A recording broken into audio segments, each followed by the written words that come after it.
नमस्कार, आप देख रहे हैं आपका अपना मोक्ष चैनल, जहां पर मैं प्रिया पांडे आप सभी का एक बार फिर से स्वागत करती हूं और सीधी लेकर चलती हूं आप लोगों को कर्मनाशा नदी की तरफ, जहां हम आपको बताएंगे कि हम सभी नदी में स्नान करते हैं अपने पाप धोने के लिए, लेकिन यहाँ पर आपके किए कर्म वो धुल जाते हैं। हम उस नदी के बारे में बात करेंगे।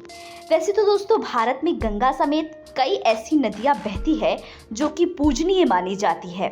हर शुभ काम में इन नदियों के पानी का इस्तेमाल भी किया जाता है, लेकिन देश में एक ऐसी नदी भी है जिसकी पानी पीने की तो दूर की बात, लोग इस पानी को छूते भी नहीं हैं। दोस्तों, भारत में गंगा समेत कई ऐसी नदियां बहती है जो पूजनीय मानी जाती है, लेकिन इस नदी के पानी को छूने से लोग डरते क्यों हैं?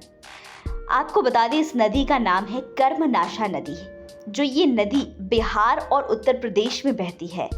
ऐसे में कह सकते हैं कि जैसा नाम वैसा काम, क्योंकि कर्मनाशा दो शब्दों से मिलकर बना है। कर्म यानी काम और नाशा मतलब नाश होना। इस नदी के बारे में कई सारी कहानियां प्रचलित है। कहा जाता है कि प्राचीन समय में कर्मनाशा नदी के किनारे रहने वाले लोग इसके पानी से भोजन बनाने से भी परहेज करते थे और फल खाकर गुजारा करते थे।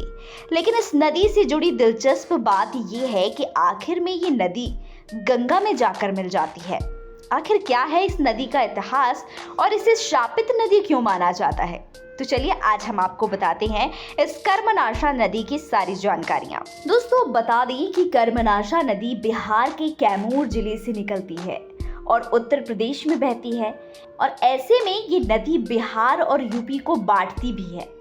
कर्मनाशा नदी उत्तर प्रदेश के सोनभद्र, चंदौली, वाराणसी और गाजीपुर से होकर बहती है। माना जाता है कि इस नदी का पानी छूने से बने बनाए काम भी बिगड़ जाते हैं।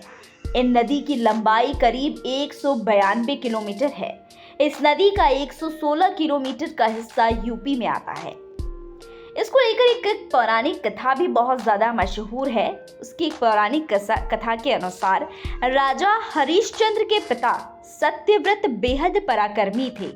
उनके गुरु थे वशिष्ठ। अपने गुरु वशिष्ठ से सत्यव्रत ने एक वरदान मांगा। उन्होंने गुरु वशिष्ठ से सशरीर स्वर्ग में जाने की इच्छा व्यक्त कर दी, लेकिन गुरु वशिष्ठ ने मना कर दिया।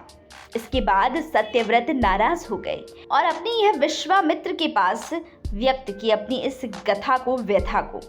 विश्वामित्र ने वशिष्ठ से शत्रुता के कारण राजा सत्यव्रत की बात मान गए और उन्हें स्वर्ग भेजने के लिए तैयार भी हो गए।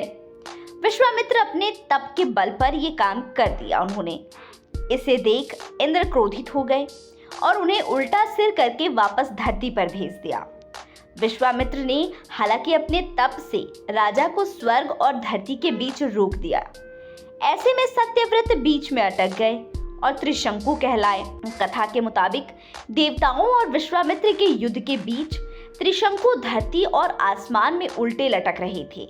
इस दौरान उनके मुंह से तेजी से लार टपकने लगी और यही लार नदी के तौर पर धरती पर प्रकट हुई। माना जाता है कि ऋषि वशिष्ठ ने राजा को चंडाल होने का शाप दे दिया था और उनकी लार से नदी बन रही थी, इसीलिए इसे शापित कहा गया। और इसीलिए इस नदी में जो भी नहाने जाता है उसके सारे कर्म, अच्छे कर्म धुल जाते हैं और उन्हें पुण्य की बजाय अपुण्य मिलता है। तो ये थी कर्मनाशा नदी की एक पौराणिक कथा और इस नदी की संपूर्ण जानकारी। दोस्तों, आप लोगों को कैसी लगी? आप लोग भी अपनी कीमती राय हमारे कमेंट बॉक्स में कमेंट करके ज़रूर से बताइएगा।